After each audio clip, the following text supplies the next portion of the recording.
Subscribe करें और bell दबाएं ताकि कोई खबर रह न जाए।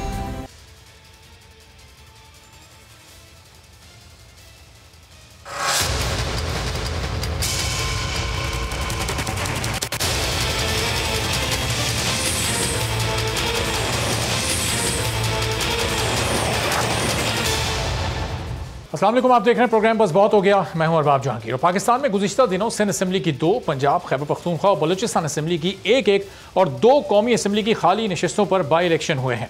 सिंध की दोनों नशिस्तों पर पीपल्स पार्टी, जबकि बलूचिस्तान असम्बली की नशिस्त पर JUI, पंजाब और पख्तूनख्वा असम्बली की नशिस्तों पर नून लीग और फिर नेशनल असम्बली की नशिस्त NA-75 यानी डस्का पर भी नून लीग ने कामयाबी हासिल की।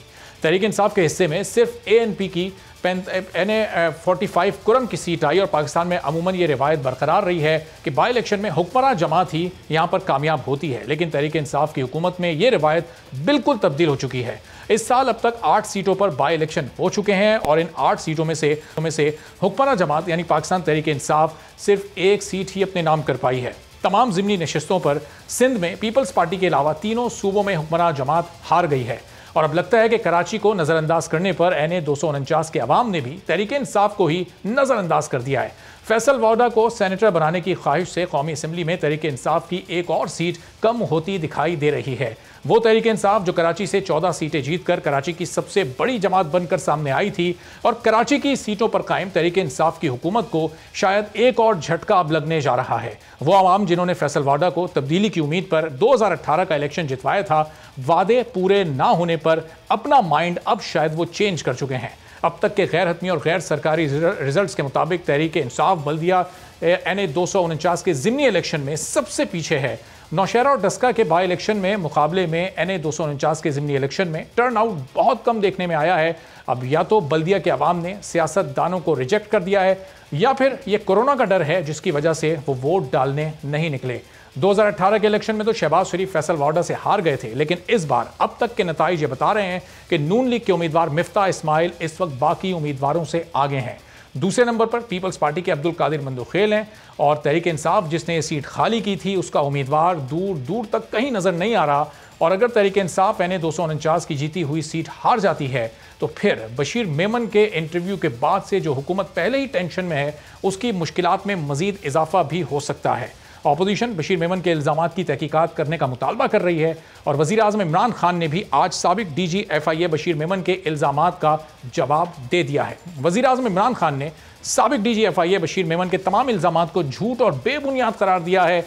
वज़ीर आज़म ने यह कहा है कि मैंने उन्हें जस्टिस काजी फ़ाइज़ ईसा, मरियम नवाज शरीफ और दीगर के खिलाफ कोई मुकदमा बनाने का नहीं कहा। रेफरेंस फाइल करना तो बशीर मेमन का काम ही नहीं था, तो उन्हें क्यों कहता। वज़ीर आज़म ने यह भी बता दिया कि बशीर मेमन ओमनी ग्रुप की JIT पर उन्हें ब्रीफिंग देते थे। मैंने बशीर मेमन को ख्वाजा आसिफ के इकामे की तहकीकात का कहा था जिसका फैसला वफाकी काबीना के इजलास में किया गया था और इससे पहले मैं साबिक DG FIA को जानता तक नहीं था। तो ये वज़ीर आज़म का वो जवाब था। इस मामले पर भी गुफ्तगू करेंगे, लेकिन आगाज़ करेंगे NA-249 कराची का ये मार्ग जो बल्दिया में हो रहा है, जहाँ पाकिस्तान तहरीक इंसाफ इस वक्त कहीं दूर दूर तक इस इलेक्शन में दिखाई नहीं दे रही। तो हमारे रिपोर्टर वहाँ से मौजूद हैं, पहले उनसे ज़रा अपडेट्स लेते हैं। मोहम्मद सलीम, फिर अपने मेहमानों का आपसे तारुफ कराएंगे और फिर गुफ्तगू का बाकायदा आगाज़ करेंगे। कारी उस्मान साहब जमीयत उलमा इस्लाम से हमारे साथ मौजूद हैं। कुछ ही देर में आजिज़ धामरा साहब और डॉक्टर जरका साहब अभी ज्वाइन कर लेंगी। तो मोहम्मद सलीम, तमाम दिन आपने आज ये इलेक्शन कवर किया है, टर्न आउट यहाँ पर बहुत कम है। पहले तो इसकी वजूहत बताइएगा और फिर ये भी कि तहरीक इंसाफ को यहाँ पर वोट नहीं मिल रहे। अभी तक जो रिजल्ट्स आ रहे हैं, मिफ्ता इस्माइल उसमें लीड कर रहे हैं। टॉप 3 कौन से कैंडिडेट्स हैं अब तक के रिजल्ट्स के मुताबिक? जी बिल्कुल, देखें आज जो है वो NA-249 की जो इलेक्शन का ज़मीनी इलेक्शन का मौका है वो आज सारा दिन हमने कवर किया है। तो जैसे हम अगर टर्न आउट की बात करें तो टर्न आउट बहुत ही ज़्यादा कम रहा है। उसकी वजूहत ये भी हो सकती हैं कि जो हुक्मरान जमात के कैंडिडेट हैं अफरीदी साहब और जो प्रीवियस यहाँ के MNA रहे फैसल वावडा, लोग जो है वो बड़े मायूस नज़र आए हैं फैसल वावडा से। जब हमने ये सारा इलेक्शन कवर किया तो लोगों के व्यूज़ भी लिए तो उन्होंने उनका ये कहना था कि फैसल वाडा कभी हल्के में आते नहीं थे, अगर आते भी थे तो जो है वो लोगों को मैयत पे भी नहीं जाते थे, लोगों की शादी गमी में भी नहीं जाते थे, और टर्न आउट कम रहने की एक सबसे बड़ी वजह ये भी हो सकती है। और इसके अलावा अगर हम जो है वो गैर सरकारी गैर हतमी नताइज की बात करें तो जो है वो मिफ्ता इस्माइल पाकिस्तान मुस्लिम लीग नून के कैंडिडेट हैं, वो उनको बरतरी हासिल है, वो ख़ासी लीड से जो है वो आगे जा रहे हैं। अगर यही रेशो रहा और यही जो है वो टेम्पो रहा रिज़ल्ट्स आने का, तो मिफ्ता इस्माइल जो है वो लीड करते हुए 19-20-21 हज़ार तक वोट ले सकते हैं, जबकि पाकिस्तान पीपल्स पार्टी के कादिर मंदोखेल है जो कि इसी जो है वो रेशो के मुताबिक या इसी टेम्पो के मुताबिक जो है वो आगे जाकर। ठीक है सलीम, ये भी बता दीजिएगा कि ये टॉप 3 उम्मीदवार आपने बता दिए, अभी तक कितने हलकों के कितने पोलिंग स्टेशंस के नताइज अभी तक सामने आ चुके हैं और कितने पोलिंग स्टेशंस के नताइज अभी आना बाकी हैं, मुख्तसरन ये भी बता दीजिए। अच्छा, 107 पोलिंग स्टेशन के जो है वो गैर सरकारी गैर हतमी नताइज आए, जिसके मुताबिक जो है वो मुस्लिम लीग नून के उम्मीदवार मिफ्ता इस्माइल आगे हैं, और जो इलेक्शन कमीशन के ज़राए से हमें ऑफिशियल रिज़ल्ट्स मौसूल हो रही हैं उसके मुताबिक जो है वो पाकिस्तान पीपल्स पार्टी के कैंडिडेट जो है वो कादिर मंदोखेल आगे हैं, और वो जो ठीक है। चलें मोहम्मद सलीम, बहुत शुक्रिया अभी आपका, आपसे मजीद भी हम वक्तन लेते रहेंगे। मोहम्मद सलीम बता रहे थे कि 107 पोलिंग स्टेशन के नताइज आ गए, मिफ्ता इस्माइल 7000 से ज़ायद वोट लेकर अब तक पहले नंबर पर हैं, जबकि पीपल्स पार्टी के कादिर मंदोखेल दूसरे नंबर पर, और तहरीक लब्बैक के उम्मीदवार नज़ीर कमालवी 3087 वोट लेकर इस वक्त तीसरे नंबर पर हैं। और पाकिस्तान तहरीक इंसाफ को वोट क्यों नहीं मिले? फैसल वाउडा इन 2.5 सालों में हल्के में नज़र नहीं आए, और इलेक्शन से पहले वो ज़रूर नज़र आते थे, लेकिन दूसरे सियासतदानों को भी, दूसरी पार्टीज़ के लोगों को भी इतने कम वोट क्यों मिले? कारी उस्मान साहब से ज़रा इसकी वजह जानते हैं। कारी साहब, क्या तमाम सियासतदानों को, ख्वाह वो अपोजिशन की जमातें हों, ख्वाह वो हुकूमत की जमातें हों, उनको रिजेक्ट कर दिया आवाम ने क्योंकि किसी जमात को कोई बहुत ज़्यादा वोट नहीं मिले? टर्न आउट 10% के आसपास है, शायद 10% से भी कम हो, और अगर कम हुआ तो फिर रीपोलिंग करना पड़ जाएगी। क्या वजह समझते हैं आप इसकी? बिस्मिल्लाहिर्रहमानिर्रहीम। पहले तो मैं आपका शुक्रिया अदा करूं कि इस अहम मौके पर आपने हमें राब्ते में लिया है। जहां तक आज के पुलिंग का ताल्लुक़ है, या उसमें लोगों की हाज़िरी का ताल्लुक़ है, या फिर ये है कि सियासी पार्टियों को कम वोट मिलने की बात है, तो पहली बात तो ये है कि लोग, यानी वोट आए ही कम है सामने, जितने लोगों ने वोट कास्ट किए हैं उनकी तादाद भी बहुत कम है। और फिर ज़ाहिर है कि वैसे ऐसा तो नहीं है कि तमाम जमातों से लोग मुतनफ़िर हैं, ऐसी बात नहीं है। ये आप देख रहे हैं जितनी फ़ीसद भी लोग निकले होंगे, लेकिन उसमें भी आपका अंदाज़ा आपको ये होगा कि इस वक्त लोग क्या चाहते हैं। जहाँ तक साबका MNA का ताल्लुक़ है या उनकी पार्टी का ताल्लुक़ है, तो ये एक हादसाती बुनियादों पर पार्टी मैदान में आई, और फिर जिस अंदाज से उसको आगे लाया गया, अभी उससे भी बल्कि बड़ी तेज़ी के साथ इंशाल्लाह ये पीछे जाएगी, गिरती जाएगी, क्योंकि जिस दौड़ के साथ उसे आगे फेंका गया था, अब जाहिर है कि जिसने फेंका था, अब वो जब नहीं रहेगा तो फिर किस तरह को उठाएगा। तो ये बात तो है। और फिर उन्होंने जाहिर है कि हल्के में कभी भी अपना चेहरा उन्होंने नहीं दिखलाया। इलाके के जो वहाँ सबसे बड़ा मसला बल्दिया का है, वो पानी का है, वो बिजली का है, वो गैस का है, सड़कें टूटी हुई हैं, सड़कें बिल्कुल न होने के बराबर हैं। और ख़ासकर इस हल्के का जो एक PS है, वहाँ तो सड़कों के नामो निशान तक नहीं है। और अभी पिछले दिनों जो सड़कें कुछ बनाई भी थी, तो उनका भी जिस तरह ये आपका टेबल पे कपड़ा पड़ा है, इस तरह मुँह काला किया था, और उनकी भी मामूली सी बारिश ने बिल्कुल खंडरात में तब्दील कर दिया।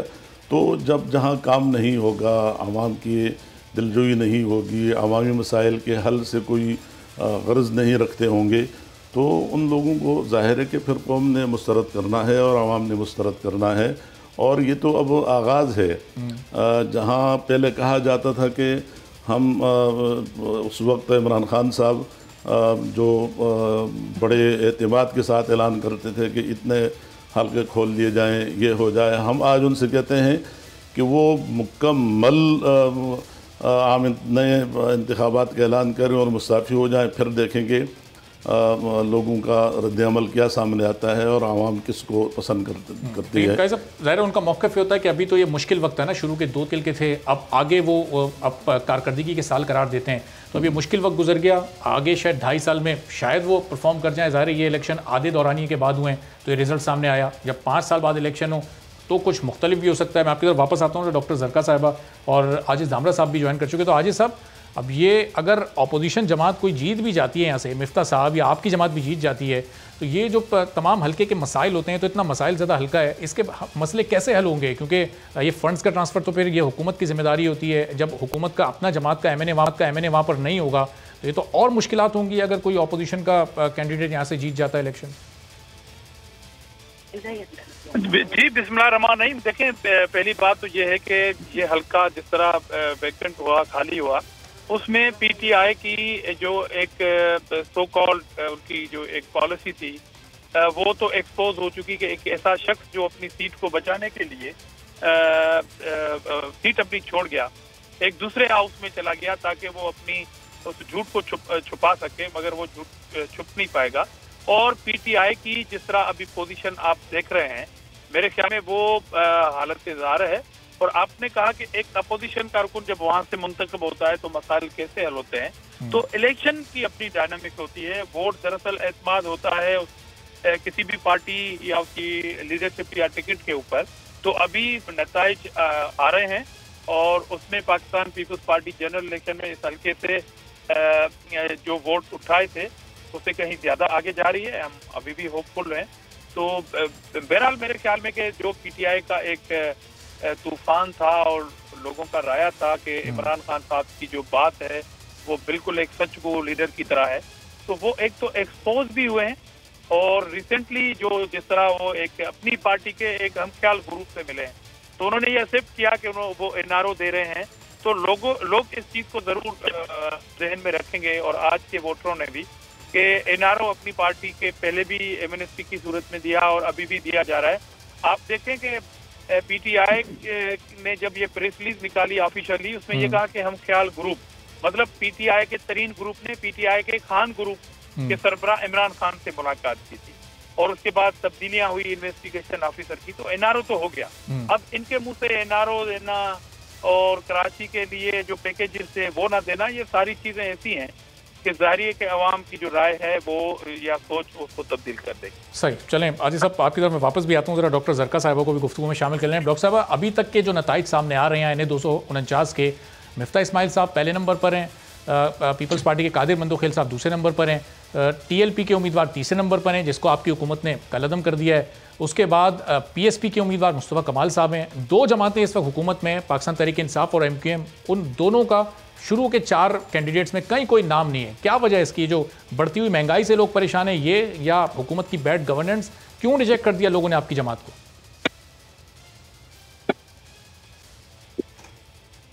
जी डॉक्टर साहब, आपको आवाज आ रही है?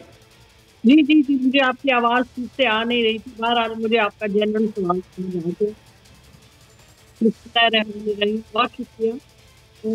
बात ये थी कि ये बड़ी मज़े खेज बातें मैं सुन रही थी, तो मेरे रिस्पेक्टिव कॉलीग हैं।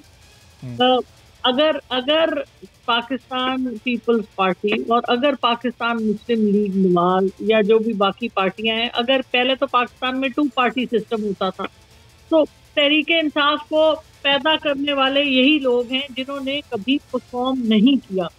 3 दफा पिछली 2 दिहाइयों में 3 दफा इनकी पार्टियां पावर में आई हैं और उस 3 दफा आने के वजह से लोगों ने इनको रिजेक्ट किया और पाकिस्तान तहरीक इंसाफ को 2013 और 2018 में प्रेफर किया। अगर ये लोग काम इन्होंने किया होता तो पाकिस्तान तहरीक इंसाफ बनती ही ना। तो डॉक्टर साहब, पाकिस्तान तहरीक इंसाफ इसलिए बनी कि ये 2 जमातें काम नहीं करती थी, और फिर पाकिस्तान तहरीक इंसाफ भी जब हुकूमत में आई तो उसने भी काम करना छोड़ दिया, इन्हीं की डगर पर चलने लगी। इसीलिए आज लोग दोबारा इन्हीं को चॉइस कर रहे हैं, इन्हीं को मुंतखब कर रहे हैं एक बार फिर। आप मुझे बात करने देंगे तो आपकी मेहरबानी, वरना प्रोग्राम पे आने का फायदा। अच्छा, बात ये है जी कि अभी तो आपने खुद ही कह दिया कि अभी तो 2.5 साल गुजरे, पहली दफा ये जमात पावर में आई है और पहली दफा, और ये वो सूबा है जिसमें के सिंध की पीपल्स पार्टी की हुकूमत है, 18वीं तरमीम लाने वाली हुकूमत है, और 18वीं तरमीम के बाद जो सिंध का हशर है वो देखने से काबिल है। आप देखें लाड़काना जो इनका घर है वहां पे HIV एड्स पूरे पाकिस्तान में सबसे ज्यादा है। लाड़काना रोटोडेरो की एक एग्जाम्पल है कि वहां पे हेल्थ का क्या हाल है, और एजुकेशन और बाकी चीजें तो आप छोड़ दें। थर का जो हाल है, कराची जो पाकिस्तान का दिल है, जो पाकिस्तान का इकोनॉमिक हब है, उसका क्या खंडर, एक ग्रेवयार्ड, एक कब्रिस्तान बन चुका है कराची। टूटी हुई सड़कें, कोई हाल नहीं है वहां पर। तो ये किसने बनाया है? ये पाकिस्तान तहरीक इंसाफ ने 2.5 साल में बनाया, या ये पाकिस्तान पीपल्स पार्टी जो कई दहाइयों से वहां पर काबिज है, जिन्होंने सिंध कार्ड खेला और जिन्होंने पाकिस्तान खप्पे का नारा लगाया और जो 10% से 100% हुए, कि ये उनका खासा है। तो पाकिस्तान तहरीक इंसाफ तो एक उम्मीद के तौर पे पाकिस्तान के उफक पे जाहिर हुई है, और पाकिस्तान तहरीक इंसाफ ने जो काम कर दिए हैं वो उसकी नज़ीर पाकिस्तान की किसी हुकूमत में नहीं मिलती। आप मुझे बता दें, रोटी कपड़ा और मकान किसका स्लोगन था, और आके मकान कौन दे रहा है? हमारी पाकिस्तान तहरीक इंसाफ और प्राइम मिनिस्टर इमरान खान की हुकूमत। पहली दफा एक्चुअली लोगों को घर मिल रहे हैं। मॉर्गेज फाइनेंसिंग जो दुनिया में होती थी पाकिस्तान, लेकिन डॉक्टर साहब फिर ये बाय इलेक्शन में फिर वोट क्यों नहीं मिल रहे पाकिस्तान तहरीक इंसाफ को? सवाल ये पैदा होता है। इस सवाल मैं आपकी तरफ वापस भी लेके आता हूँ, फिर आपको मौका देता हूँ। कारी साहब, ये कराची के इलेक्शन का मसला है। कराची की आवाम ने आज ये अपना फैसला दे दिया, हर सियासी जमात को तकरीबन रिजेक्ट कर दिया गया। मिफ्ता साहब को गो के सबसे ज़्यादा वोट ज़रूर मिले हैं, लेकिन नून लीग ने माजी में कराची को नज़रअंदाज किया। पाकिस्तान तहरीक इंसाफ यहाँ सबसे बड़ी जमात बनकर उभरी, लेकिन नतीजा आपके सामने। पीपल्स पार्टी पिछले 13 साल से सूबे में हुकूमत कर रही है, वो भी उनका भी नतीजा आपके सामने। और कराची के जो अपनी जमातें MQM और PSP, उनका भी आप हाल देख लें। तो फिर कराची को कौन सही करेगा कारी साहब? कहीं कोई ऐसी जमात, किसी के पास कोई ऐसा विजन आपको दिखाई दे रहा है? देखिए जी, ये तो बहरहाल एक अलमिया है, और बदकिस्मती से कराची को कराची का हक़ नहीं दिया जा रहा है एक अरसे से। चाहे यहाँ पे तो ऐसा भी हुआ कि MQM आई और पूरी फुल पावर के साथ आई, लेकिन कराची फिर वही एहसास कमतरी और एहसास महरूमी के शिकार है। इसमें तो बहरहाल कोई शक नहीं है। चाहे हुक्मरान जमात पीपल्स पार्टी हो या इससे पहले मुस्लिम लीग की, तो वैसे सिंध के सतह पे कोई ख़ास हुकूमतें नहीं आई हैं, लेकिन वफाक में तो ज़रूर रही है।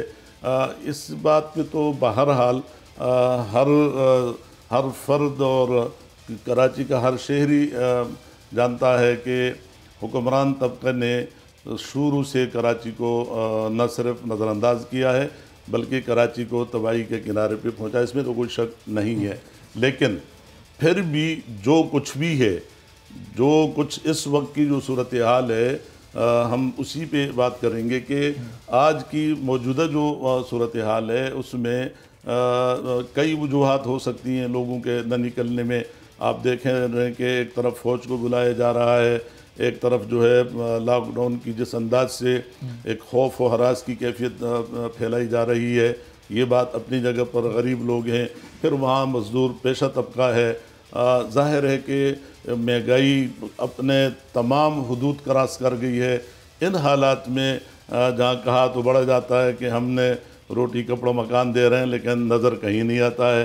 1 करोड़ मकान हमें नज़र नहीं आए, 50 लाख एक करोड़ की नौकरियां और 50 लाख मकानात नज़र नहीं आए। अब कहाँ रोटी मिल रही है, कहाँ किसको दी जा रही है, वो कोई मखसूस तबका ज़रूर होगा। वैसे वो मकानात का सिलसिला शुरू किया ना, बैंक से जो कर्ज दे रहे हैं। मैं एक इज्तिमाई बात करूँ तो आज अगर शुरू किया, कितना है जो वादा किया था वो कितना, उस पर नहीं जा, मैं चूँकि इख्तलाफ बरा इख्तलाफ पे नहीं जाना चाहूँगा। मैं हकीकत के नज़र से मैं बात करूँगा कि इस वक्त जो सूरत हाल है कराची में, हुक्मरान जमात जो PTI का कहलाती है, उसने जब से वाडा साहब इस इलाके में, अभी आप हमें दिखा रहे थे कि वो पिछली इंतखाबी मुहिम में वो बर्गर भी बना रहा है, वो लोगों को वो जाके कचरे के ढेर पे भी बैठ, लेकिन उसके बाद उन्होंने कितने बर्गर वहाँ खिलाए, उन्होंने कितने वहाँ से कचरे के ढेर ख़त्म कराए, उन्होंने इलाके में क्या दिया, आवाम को उन्होंने क्या कुछ दिया, उन्होंने सड़कें कितनी बनाई, उन्होंने पानी मसले कितने हल किए, उन्होंने इंसानी बुनियादी जो मसाइल होते हैं इलाके के उसमें कितना काम किया है। जाहिर है कि जब ये कुछ नहीं होगा तो आज उनको तो नतीजा मिल रहा है। और मैं आपकी इस बात के साथ इत्तेफाक करूँगा कि अगर कोई और भी इस तरह करेगा, चाहे वो पीपल्स पार्टी हो, मेरी जमात हो, मुस्लिम लीग नून हो, कोई और भी हो, कि आवाम को जहाँ नज़रअंदाज किया जाएगा, अवामी मसाइल पे जहाँ तवज्जो नहीं दी जाएगी, वहाँ जाहिर है कि फिर हर किसी को इस तरह जवाब मिलेगा। लेकिन फिर भी ले दे के जो भी कुछ है, आज का जो नतीजा सामने आ रहा है, ये इस बात की दलील है कि पीटीआई वो नाकामी की तरफ जा रही है, वो पसपाई की तरफ जा रही है। और मैंने पहले इब्तिदा से बात की थी कि जिस बड़े एजाज़ के साथ उसे लाया गया था, चूँकि एक चीज़ होती है खुद से तैयार होना, एक है कि किसी को आप लाके किसी चीज़ पर बिठा दें, तो वो तो यही होता है कि जिसका अभी नताइज सामने आ रहे हैं। उम्मीद है कि इंशाअल्लाह इस इलेक्शन में मौजूदा जो सूरत हाल है वो पीटीआई को बदतरीन नाकामी होगी। और इस वक्त क्योंकि हमारा उम्मीदवार मिफ्ताह इस्माइल साहब हैं, हम इत्तेहाद का हिस्सा हैं और इलेक्शन हो चुका है। अब हम इस उम्मीद में हैं कि डंडी नहीं मारी जाएगी। आज तो आपने देखा हो कि 2 बजे दिन, आप अंदाज़ा लगाएं, आप ज़रा, मेरे पास भी वीडियो मौजूद है, 2 बजे दिन को फॉर्म 45 जो है वो उस पर दस्तखत हो चुके होते थे। तो ये इसका क्या मकसद है? क्या कल नताइज तैयार होने के लिए तो कल से कोई रिहर्सल हो रही थी? सही। चलिए काजी साहब, अब अगर इस हल्के से पाकिस्तान तहरीक इंसाफ नाकाम हो रही है, लेकिन जो लोग कामयाब होंगे वो क्या इस हल्के को एक मॉडल हल्का बना सकते हैं? दामरा साहब, क्या पाकिस्तान पीपल्स पार्टी के पास पूरे सिंध में कोई एक हल्का दिखाने को है कि ये मॉडल हमारा हल्का है, हमने इसमें शानदार काम किया है और NA 249 में अगर हमारा कैंडिडेट जीतता है तो हम NA 249 को भी इसी तर्ज का बना देंगे? कोई मिसाल है आपके पास पेश करने के लिए? पहली बात तो मैं अपनी बहन को बताना चाहता हूँ कि उन्होंने अब बजाय अपने उस जो नैरेटिव इनका डैमेज हुआ है, मैंने कहा कि इनका एक नैरेटिव था कि पीटीआई इमरान खान झूठ नहीं बोलते, तो मुसलसल झूठे साबित हुए। दूसरा इनका नैरेटिव था कि वो क्रेडिबल हैं, अब कौम उनको सो कॉल्ड क्रेडिबिलिटी के नाम से पुकारती है। इन्होंने ये नहीं बताया कि ये कहते हैं कि एनआरओ नहीं देंगे, ये अपने ही लोगों को एनआरओ देते गए और अभी एनआरओ पे स्टैंप लगा दिया कि अपने ही लोगों को अपनी ही पार्टी के एक ग्रुप से मुलाकात करने के बाद ये किस मुंह से एनआरओ ना देने वाली बात कहेंगे? तो पहली बात तो आप 2.5 साल में फ्लॉप हो गए। और आपने कहा कि कोई एक हल्का हम बताएं पीपल्स पार्टी जिसमें डेवलपमेंट हुई है। मैं आपके प्रोग्राम में आज चैलेंज करता हूं, मैं अपनी इस बहन को भी, कि पीपल्स पार्टी के ऊपर जितने आपने इल्जामात लगाए हैं आप थर चले जाएं, मगर रेफरी आप होंगे, आपकी कैमरा होगी। आज ये कौम सुन रही है कि मैं हूंगा, मेरी बहन होगी, काबिल एहतराम बहन होगी और आपके चैनल की कैमरा होगी। मैं थर पार कर चलने के लिए तैयार हूँ, मैं लाड़काना चलने के लिए तैयार हूँ, मैं गंबट में चलने के लिए तैयार हूँ, मैं सिंध के हेल्थ पे आपको मुनाजरे का चैलेंज देता हूँ, मैं सिंध की एजुकेशन पे आपको मुनाजरे का चैलेंज देता हूँ, मैं सिंध के रोड इंफ्रास्ट्रक्चर पे आपको मुनाजरा करने के लिए तैयार हूँ। मैं आपको बताऊंगा कि पाकिस्तान में एयरपोर्ट जो है वो फेडरल गवर्नमेंट बनाती है, मगर इस्लाम कोर्ट में थरपारकर में जो एयरपोर्ट है वो प्रोविंशियल गवर्नमेंट ने बताया। मैं आपको बताने के लिए तैयार हूँ कि थर बदलेगा पाकिस्तान। थर में अगर बिजली पैदा हो रही है तो इस्लाम कोर्ट के शहरी आज भी डोमेस्टिक जो लोग हैं वो बिजली जो वहां पर इस्तेमाल करते हैं उसकी पेमेंट सूबाई गवर्नमेंट कर रही है। पाकिस्तान के अंदर वो इलाका बताएं थर के हवाले से जहां पर इतनी बड़ी तादाद में बिजली पैदा की गई हो। तो मैं आज कौम के सामने इस चैलेंज को कबूल करते हुए मैं अगेन आपको कहता हूं कि ईद के बाद आप प्रोग्राम रखें और इन शहरों के अंदर जो मैंने अभी आपको बताए वहां से प्रोग्राम करेंगे। आपकी कैमरा की आंख कौम को ये बताएगी, क्योंकि आपके प्रोग्राम का टाइम बिल्कुल शॉर्ट है कि मैं डीपली बताऊं, मगर मैं ये कह सकता हूं कि कौम को कम से कम ये पता है कि आप चलिए दामरा साहब, ये माफिया के आपके मनाजरे का चैलेंज आप कबूल करती हैं नहीं। एक ब्रेक के बाद उनसे जानते हैं, फिर इस पर मैं भी आपको अपना जवाब एक ब्रेक के बाद देता हूं। ज़रा कुछ सिंध के शहरों का हमने भी दौरा किया था और अपने प्रोग्राम में वहाँ की हालत दिखाई थी, कुछ वो भी चीज़ें आपसे शेयर करते हैं ज़रा एक ब्रेक के बाद।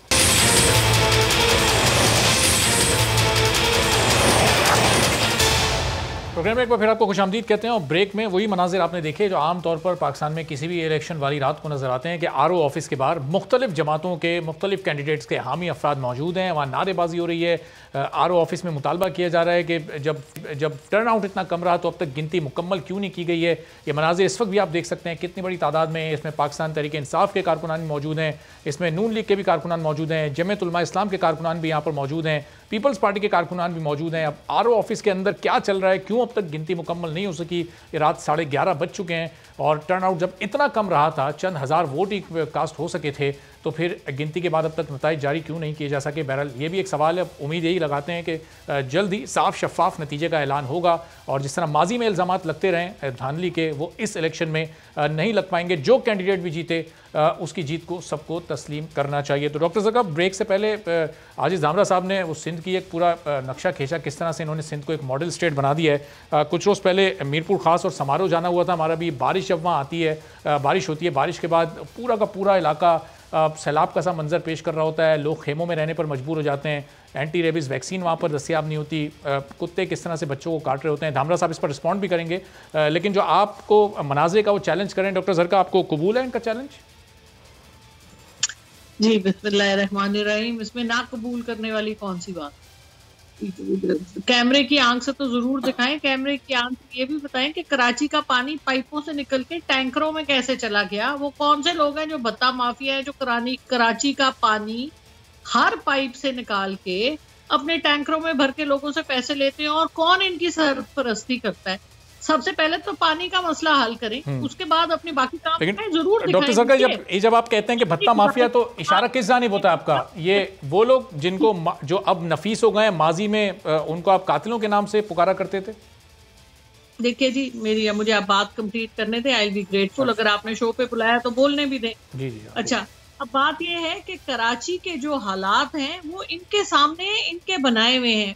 उसके बावजूद मैं इनके साथ जरूर मुनाजरा करना चाहूंगी, क्योंकि हमें ये याद रखना है कि हम सब पाकिस्तानी हैं और सिंध भी पाकिस्तान है, कराची भी पाकिस्तान है।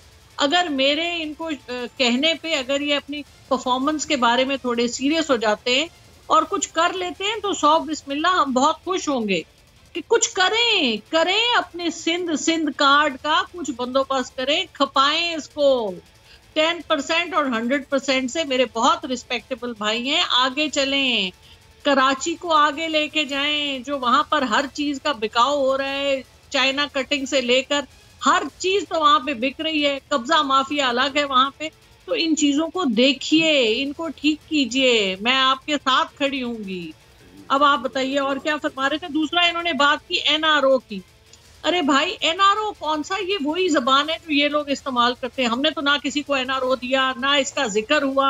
ये अपनी ही टर्म सब पे लगा रहे हैं। क्या हुआ जहांगीर तरीन साहब के साथ? क्या हुआ? उनका वफद गया, उनका वफद जैसे गया था वैसे वापस आ गया, उनको कोई भी मराहत नहीं दी गई। नहीं, उन्होंने राजा रियाज साहब ने कहा कि प्राइम मिनिस्टर ने उनकी बात मान ली, शहजाद अकबर साहब को हटा दिया जाएगा और बैरिस्टर अली जफर साहब अब उनके केस की निगरानी करेंगे, वो सुपरवाइज करेंगे। देखिए बात, केस तो FIA में है। केस के अंडर जो एक डॉक्टर रिजवान थे, उनके साथ वो अबू बकर साहब भी आ गए, 2 लोग आ गए केस के ऊपर।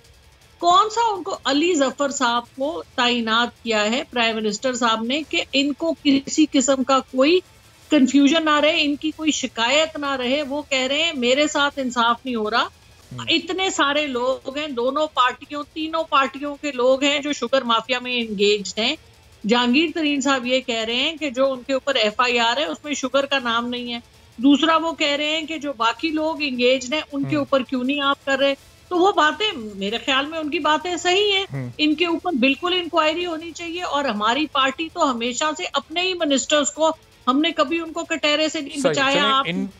इनकी इंक्वायरी तो होनी चाहिए, लेकिन बशीर मेमन साहब के जो इल्जामात हैं, क्या उनकी भी, उन पर भी इंक्वायरी होनी चाहिए? नहीं डॉक्टर साहब, मैं आपकी तरफ वापस आता हूँ। कारी साहब, ये जो मनाजिर अभी हम दिखा रहे हैं, जिससे मुताल्लिक अभी मैंने बताया भी कि तमाम कारकुनान वहाँ पर मौजूद हैं, तमाम पार्टीज के। जी जी जी डॉक्टर साहब, चले कंप्लीट कर लें आप। फिर आप कितना टाइम मुझे दे रहे हैं और कितना टाइम आप बाकी स्पीकर्स को दे रहे हैं, और मैं ये भी देख रही हूँ। अच्छा, आप बात मुकम्मल कीजिए। वैसे आपको भी बाकियों के बराबर ही मैं टाइम दे रहा हूँ, लेकिन आप बात कर लीजिए अपनी जगह। टाइम काउंट किया, exactly you give me 2 minutes और उनको आपने 4 मिनट दिए थे जिनकी तरफ आप फिर से जा रहे हैं, लेकिन जाइए। अच्छा, आप 2 मिनट और बात कर लीजिए, कोई मसला नहीं, आप बात करें। नहीं, आई एम फाइन। मैं आपको सिर्फ ये दिखा रही हूँ कि एंकर आप हैं, आप सबको बराबर का टाइम दें, किसी एक को इतना भारी ना बनाए कि उसकी बात सारा वक्त चलती रहे और मेरी बात जैसे ही मैं करूँ आप मुझे इंटरप्ट कर दें। मगर कोई बात नहीं, आप चले उनसे बात कर, ये बात भी कोट की जाएगी। जी, तो कई साहब ये जो मनाजिर हैं, अच्छा डॉक्टर साहब ज़ाहिर कोशिश मैं ये कर रहा हूँ कि सबको बराबरी का मौका दूँ, लेकिन मौजू आज थोड़ा सा हमारा जो ज़िमनी इंतखाबात हैं और कराची का, वो आप चूँकि जहांगीर तरीन साहब के केस की तरफ बात को ले गई तो वो मौजू से भी थोड़ा सा फिर हम हट जाते हैं। ये इस वक्त जी शुरू किया और हमारे जो भाई हैं वो बार बार दोनों टाइम में उन्होंने एनआरओ का जिक्र किया। अब एनआरओ को मैं रिफ्यूट ना करूं तो क्या करूं? कराची के ऊपर बात की, आप मुझे बात करने दें।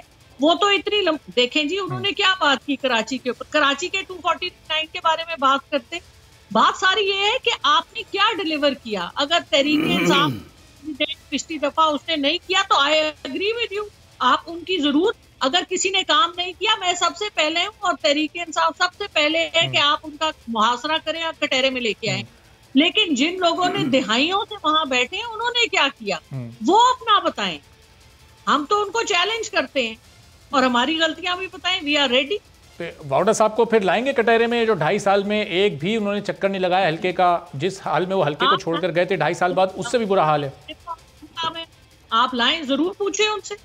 आज लाते, आज वो मैदान में होते, आज क्यों नहीं है? नहीं, उनसे जब राब्ते किए जाते हैं तो फिर वो वक्त नहीं देते ना इन मौजूआत पर बात करने के लिए। 18वीं तरमीम लेके आए, कराची पे सारी सियासत है उनकी। सिंध और कराची NFC अवार्ड वो हिलने नहीं देते, सेंसस ये कराने नहीं देते, इस चक्कर में कि इनके अपने नंबर्स ऊपर पीछना हो। हलकों को ये चेंज नहीं होने देते, नए हल्के बंदियां नहीं कराने देते। बल्दिया टाउन का जो सानिया हुआ, इतने कराची में साने हुए जिनके ऊपर कोई रिजल्ट नहीं आता। इनको they must face these things. Sindh वाले बहुत अक्लमंद हैं। लेकिन अब उसमें सब बल्दिया वाले वाकये में जो लोग मुलविस थे वो आपके साथ आपकी अपनी सफ़ों में हुकूमत के इत्तेहादी बनकर बैठे हुए हैं। फिर थोड़ा सा आपको भी नज़र अपनी तरफ करने की ज़रूरत है। मैं आपकी तरफ वापस आता हूँ, लेकिन काजी साहब सवाल मैं आपसे पूछना चाहता था, ये मनाजिर, ये पाकिस्तान में ये रिवायत कब ख़त्म होगी कि इलेक्शन वाली रात को तमाम पार्टियों के कारकुनान जमा हो जाते हैं, RO ऑफिस से रिजल्ट नहीं आ रहा होता, वो फिर बाहर इस तरह की सूरत हाल डेवलप हो जाती है? असल में माजरत के साथ अगर PTI के पास कोई जवाब हो तो बात की जाए। डॉक्टर साहिबा इसलिए इधर उधर जा रही हैं क्योंकि इस वक्त तो असल बात है हल्के के हवाले से कि हल्के के अवाम ने PTI को मुस्तरद क्यों किया। सीधी सी बात है कि अगर PTI ने इलाके में कुछ किया होता, वहाँ उनके MNA ने चेहरा दिखलाया होता, वहाँ अवामी मसाइल पर तवज्जो दी हुई होती तो फिर आज वो सब के सब मैदान में होते। लेकिन जाहिर है कि भागना और छुपना उनका काम है। और मैं तो यहाँ तक कहूँगा कि इंशाल्लाह पूरे मुल्क में यही असर होगा और अगले इलेक्शन में आप देखेंगे फिर कोई भी चेहरे इनका नज़र नहीं आएंगे। इस वक्त जो आपने सवाल किया कि सामने जो सूरत हाल है, जाहिर है कि जब दिन भर इलेक्शन होता है और हमारे यहाँ एक अरसे से ये रिवायत चली आ रही है कि जब इलेक्शन पोलिंग ख़त्म हो जाए तो पोलिंग के बाद जो अगला काम शुरू होता है वो एक ऐसा काम होता है कि ऐसा अमल होता है कि उससे फिर दिन भर जिन्होंने वोट डाला हो, जिन्होंने अपने मनपसंद उम्मीदवारों को वोट दिया हो, उस मनपसंद जमात को वोट दिया हो, फिर रात को एक ऐसा अमल शुरू हो जाता है कि वो बिल्कुल यकसर ख़त्म हो जाते हैं और एक नया खेल सामने आ जाता है। आज जो ये इस वक्त के मनाज़र हम जो देख रहे हैं ये भी इसी खदशे के पेश नज़र के RO ऑफिस का क्या काम है कि वो पहले ही से लोग वहाँ पे लोग जमा हैं, यानी उस अंदर की कार्रवाई जो हो रही है जब तक अभी तक नताइज आए नहीं और उससे पहले वहाँ क्या फैसले हो रहे हैं। मैंने अपनी बात में ये भी आपको बताया था कि दिन 2 बजे फार्म 45 जो है वो उस वक्त तैयार हो गया था। आखिर दिन 2 बजे यहाँ अंदर कौन फैसले कर रहा है, कौन ऐसे लोग हैं अंदर? तो सिर्फ RO का जाहिर है कि वहाँ RO होगा, उसके साथ फिर फैसले करने वाले लोग होंगे। अब मैं और आप तो यहाँ बैठे हैं, लेकिन उस पर जो आपको नज़र आ रहा है वहाँ जो इतनी पब्लिक खड़ी है इसलिए खड़ी है कि अंदर क्या हो रहा है। लिहाजा ये नहीं होना चाहिए।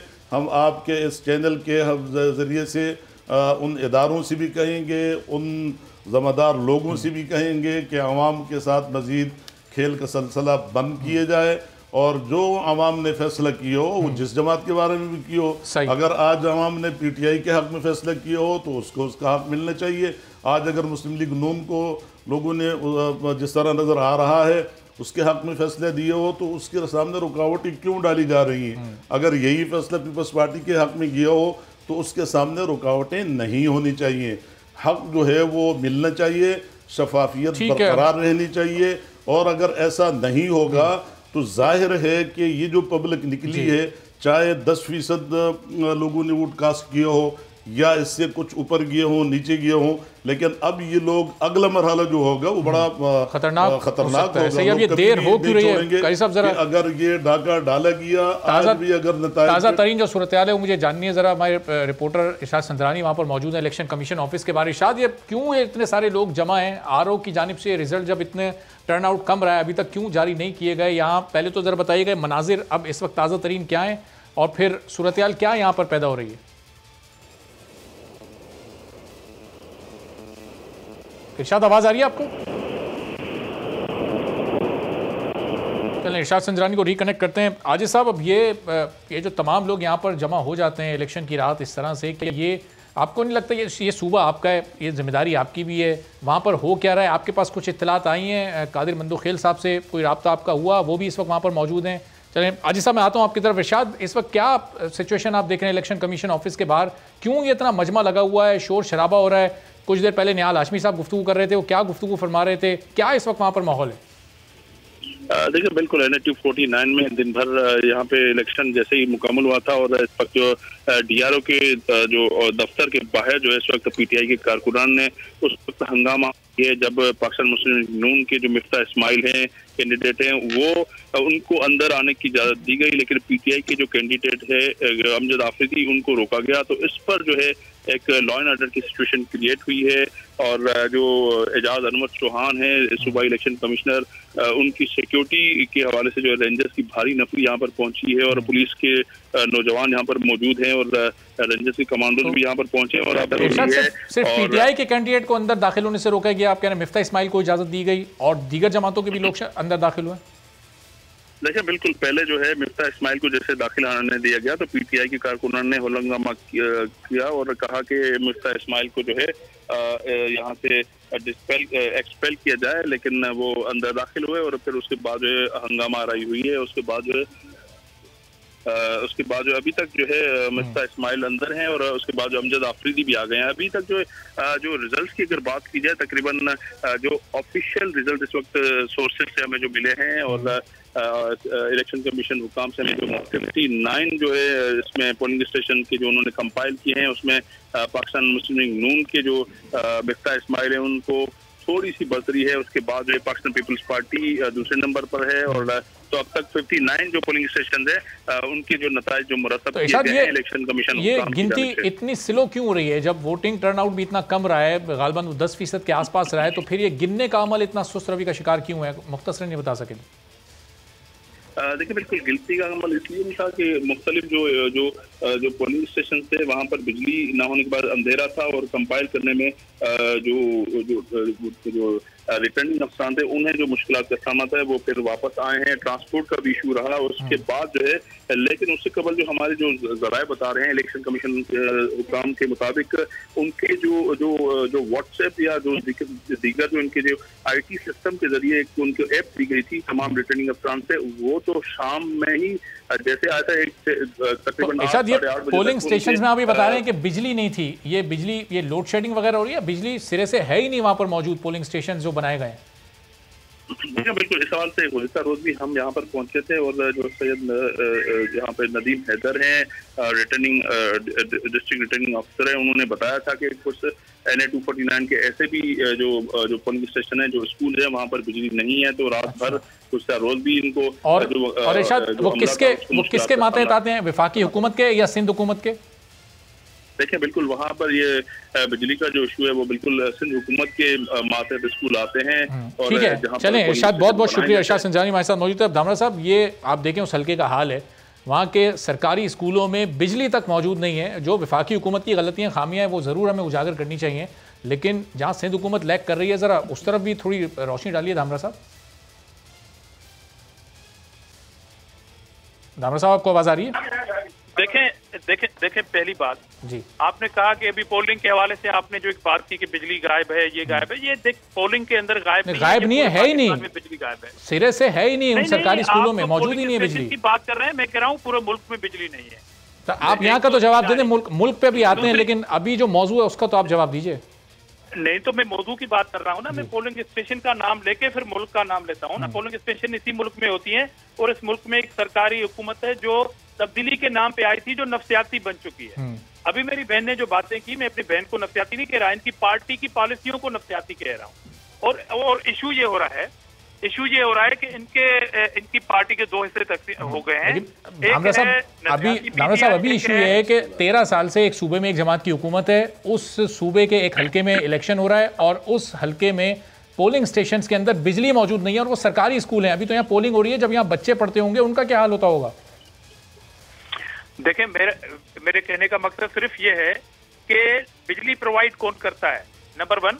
और दूसरी बात कि अभी मेरी बहन ने जो यहाँ लिस्टें गनवाई के एनआरओ किसने दिया, देखें ये टॉक शो में कहने की बातें हैं, ये आप कहते रहें, पूरी कौम जानती है कि आपने जहांगीर तरीन के पांव पकड़े हैं और अनकरीब जैसे जैसे बजट के दिन करीब आएंगे ये कौम देखेगी कि किस तरह इमरान खान और उसकी पार्टी जहांगीर तरीन साहब की तरफ चले गए।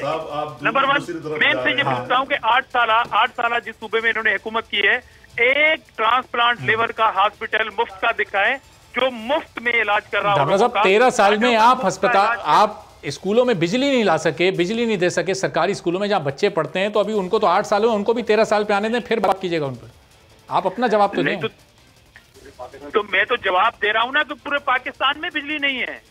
आप तो इस हल्के की बात कर रहे हैं, मैं तो कह रहा हूं कि वो सरकारी इदारे हों या वो डोमेस्टिक लोग हों, ये पूरी सनत जो है वो बिजली पे नहीं है। लोग सोलर पे जा रहे हैं, ये बिजली नहीं दे सकते, ये किसी भी फील्ड में काम नहीं कर सकते। और शुक्र अल्हम्दुलिल्लाह कि ये दस्का की इलेक्शन नहीं हो रही है, अब तक पीसफुल है। ठीक है, लोग जज्बाती हैं, नारे मारते हुए नजर आ रहे हैं आपको, मगर अल्हम्दुलिल्लाह लाइन ऑर्डर की सूरत हाल अब तक ठीक है। ये दस्का की इलेक्शन नहीं है, इस पे वोट पे डाका नहीं डाला जा रहा है, लोग वोट दे रहे हैं। हो सकता है कि इनकी पार्टी जीत जाए, हो सकता है कोई और पार्टी जीत जाए। बहस ये नहीं है, बहस ये है कि ये जो कह रही है कि हमने एनआरओ नहीं दिया, ये एनआरओ और क्या होता है? आप किसको एनआरओ कहते हैं? आपने इन्वेस्टिगेशन एजेंसी का हेड चेंज कर दिया, आपने अपनी पार्टी के वो प्रेशर ग्रुप में आपने उनके पांव पकड़ लिए, उनको बुला लिया प्राइम मिनिस्टर हाउस में। इससे ज्यादा कोई एनआरओ की बात होती है? सही। डॉक्टर ज़रका, ज़ाहिर है आप भी रिस्पॉन्ड करना चाहेंगी, फिर आप कहेंगी कि आपको नहीं बात करने दी जा रही है, आप रिस्पॉन्ड कर लीजिए बिल्कुल धामरा साहब पर। लेकिन देख लें कि वहाँ स्कूल्स में बिजली नहीं है, अब बिजली ना होने का जिम्मेदार वो आपको ठहरा रहे हैं कि वफाकी हुकूमत की जिम्मेदारी है बिजली प्रोवाइड करना। मेरा ख्याल है धामड़ा साहब के जवाब ने खुद ही बता दिया है वो कितने बेबस हैं। अपने सिंध में वो बेबस हैं, तो हमारे ऊपर वो जो मर्जी के देखें कि ना की फिक्र छोड़े, आप बनी गाला की फिक्र करें। हाँ, पर कौन सी आप बनी गाला की फिक्र करें, मेहरबानी करें, खुदा का वास्ता है, बनी गाला की। धामरा साहब रिस्पॉन्ड तो करने दे जरा उनको। नहीं है जो तरीन साहब का बार बार तरीन साहब को ले आते, तरीन साहब पार्टी का हिस्सा है, उन्होंने फॉरवर्ड ब्लॉक बनाया, तो हमारी तरफ से 100 बिस्मिल्लाह, हम तो उनको रोक नहीं रहे, हम तो वेलकम। उसके ऊपर केस है, आपने उनको बुलाया, मिन्नतें की, इन्वेस्टिगेशन ऑफिसर चेंज किया। क्या हो रहा है? साहब जरा डॉक्टर साहिबा का जवाब पूरा होने दें ताकि फिर कारी साहब से भी बात करें। लाजवाब हो चुके हैं धामड़ा साहब। लाजवाब में हो चुका हूँ, मगर लाजवाब आप हो चुके हैं। मैं कह रहा हूँ बनी गाला की फिक्र करें, मुल्क नहीं चल रहा आपसे, सिर्फ बनी गाला। मेरे ख्याल से मैं मुदाखलत खुद करता हूँ, मैं मुदाखलत करके दोनों हजरात से कहता हूँ कि बनी गाले को भी छोड़ें और सिंध पूरे सूबे को भी छोड़ें। मेरे बल्दिये के इस हल्के भी बात करें कि सुबह इस वक्त जो है इन्हें 249 में क्या हो रहा है और क्या हुआ, इसमें मुझे तो शायद अजराए मजाक कहूँगा कि ये लग रहा है कि शायद दोनों पार्टियां हार की तरफ जा रही हैं, तो ये हजरात उसमें बात नहीं कर रहे हैं और बाहर की तरफ जाते हैं। ऐसा न करें। मैं पहले कह चुका हूं कि जीते कोई भी, लेकिन ये बात तय है कि कराची के अवाम पीटीआई को मुस्तरद कर चुकी है। कारी साहब, आप जब गुफ्तगू कर रहे हैं सिर्फ पीटीआई की आप बात कर रहे हैं, अभी देखें वहाँ सरकारी स्कूल में जब बिजली नहीं है तो इसकी जिम्मेदारी एक अलग ये बात आपकी अपनी जगह पे दुरुस्त है। जहाँ मैं इस हवाले से ये कहूँगा कि ये तो जाहिर है कि सूबाई हुकूमत के दायरे इख्तियार में जो चीज़ें आती हैं, अब वो उनकी जिम्मेदारी है। और अगर ऐसा नहीं था, ऐसा तो नहीं होगा कि बिल्कुल बिजली नहीं तो होगी। पीडीएम छोड़ के जा चुके हैं, बात करें आप खुल के बात करें। थोड़ी सी बात आपसे करूं, मैं खुद इसी इलाके का हूं। ऐसा नहीं होगा कि पूरे उसमें स्कूल में बिजली होगी ही नहीं। ये हो सकता है कि आज वहाँ या किसी लोड शेडिंग का मसला हुआ हो, ऐसा तो मुमकिन नहीं है कि बिजली ही ना हो। चूँकि कराची और फिर ये बल्दिया का इलाका जो है, इसमें शक भी नहीं है कि महरूमी इतनी ज़्यादा है। अब पूरा शहर और फिर ख़ासकर बल्दिया तो खंडरात में तब्दील हो चुका है। लेकिन बहरहाल मैं इस वक्त ये कहूँगा कि जो जिम्मेदारी सुबह काजी साहब, ऐसे तो धामरा साहब ने भी अपनी पार्टी को कवर नहीं किया जैसे आपने उनको कवर किया। थोड़ी सी इस बात को कि मैं ये कहूँगा कि सूबाई हुकूमत की इस हवाले से जो जिम्मेदारी थी वो बहरहाल उसको पूरा करना चाहिए था। और अब भी अगर कोई इस तरह का मसला है तो उस पर सूबाई हुकूमत का कोई ऐसा अमल नहीं होना चाहिए कि जिससे, चूँकि पीपल्स पार्टी एक जमहूरी पार्टी है और उसकी एक तारीख है, तो मैं नहीं चाहूँगा और ऐसा नहीं होना अच्छा नहीं होगा कि इस हवाले से कोई ये इल्ज़ाम लगाया कि पीपल्स पार्टी ने नताइज की तब्दीली के लिए कोई अंदर कार्रवाई की है या दबाव डाला है। क्योंकि पीटीआई के बारे में तो ये मशहूर है, वो तो उनका तो काम यही है कि नताइज को तब्दील करना, वो तो आए इसी हवाले से। यहाँ तो ज़ाहिर सिंध पुलिस और जो यहाँ की मैं इसलिए कह रहा हूँ, यहाँ तो पीपल्स पार्टी के यही मैंने गुजारिश की है कि पीपल्स पार्टी फिर सूबाई हुकूमत को ऐसा कोई अमल नहीं करना चाहिए कि जिससे आने वाली कल या तारीख में ये लिखा जाए, ये बताया जाए कि पीपल्स पार्टी ने जो है वो जमहूरियत के सभी खून मारा।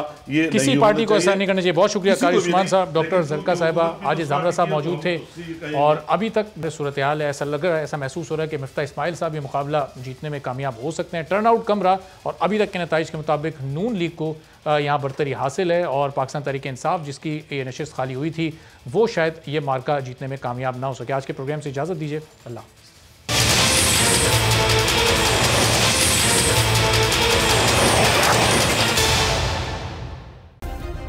सब्सक्राइब करें और बेल दबाएं ताकि कोई खबर रह न जाए।